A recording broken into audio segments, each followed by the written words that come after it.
আল্লাহ তাআলা আমাদেরকে এই ইস্তেদরাজ সম্পর্কে সতর্ক করতে পূর্ববর্তী উম্মতের উপর আরোপিত ইস্তেদরাজের কথা স্মরণ করে দিয়ে বলেন, তাদেরকে যে উপদেশ দেওয়া হয়েছিল যখন তারা তা ভুলে গেল, আমিও তাদের জন্য খুলে দিলাম সকল ঐশ্বর্যের দুয়ার।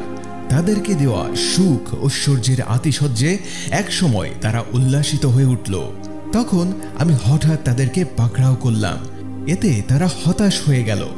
উক্ত আয়াতের ব্যাখ্যায় রাসূলুল্লাহ সাল্লাল্লাহু আলাইহি ওয়াসাল্লাম বলেন, যখন তুমি দেখবে যে আল্লাহ তাআলা কোনো বান্দাকে তার পাপের পরও দুনিয়ার যা কিছু সে ভালোবাসে তাকে তাই দান করছেন, তখন জেনে রেখো এটা আসলে ইস্তেদরাজ। আমরা একটু গভীরভাবে চিন্তা করলেই বুঝতে পারি, যখন খুব বিপদে পড়ি কিংবা চরম অভাবে দিন কাটাই, তখন আল্লাহকে ডাকার সময় গভীর আবেগ অনুভব করি। আমি অতি অসহায় ও দুর্বল এই বোধ অন্তরে ধারণ করে কায়ামন বাক্যে আল্লাহকে ডাকি, মহান রবের কাছে নিজেকে সঁপে দেই এই উপলব্ধি নিয়ে যে আমি একমাত্র তারই বান্দা, আল্লাহ ছাড়া তো আমার আর কেউ নেই। এরপর যখন সুসময় ফিরে আসে, কিছুদিনের মধ্যেই যেন আমরা আল্লাহ তাআলার থেকে ছুটি নিয়ে নেই।